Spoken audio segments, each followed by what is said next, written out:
Le cadre majestueux des ascenseurs de Strépitieux était choisi par les organisateurs pour la présentation de la course cycliste Le Franco-Belge qui se déroulera le 10 août prochain entre Tournai et La Louvière sur une distance de 175 km. Mais quelles seront les caractéristiques de l'épreuve ? Inédite parce qu'on aura un départ à Tournai, un superbe départ.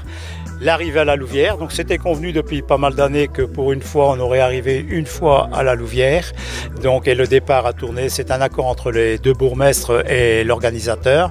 Et en revenir au départ de Tournai, il faut bien se dire que on est en plein centre mercredi prochain, les bus des équipes vont arriver vers 10h15 à la place Reina Street.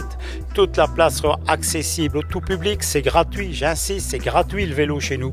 Et puis donc il y aura une présentation des 20 équipes, équipe par équipe, à partir de 11h15 selon un timing bien précis. Les coureurs vont venir de la place Reina Street, descendre le long du beffroi avec un barriérage bien précis, 2 couloirs uniquement pour les coureurs, donc, et puis arriver au podium de présentation accessible tout public au village départ, donc pour voir la présentation de ces grands champions donc au plein centre de Tournai.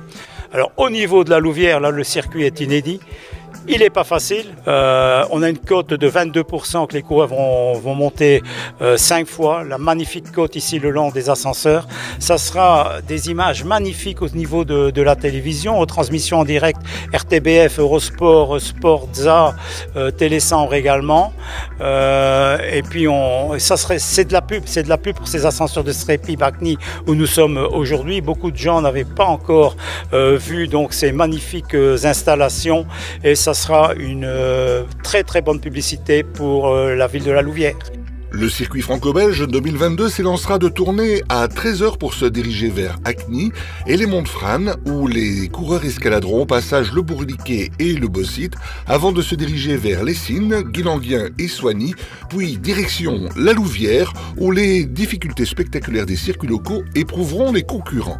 Mais quelle est l'affiche des coureurs vedettes attendus ce jour-là ?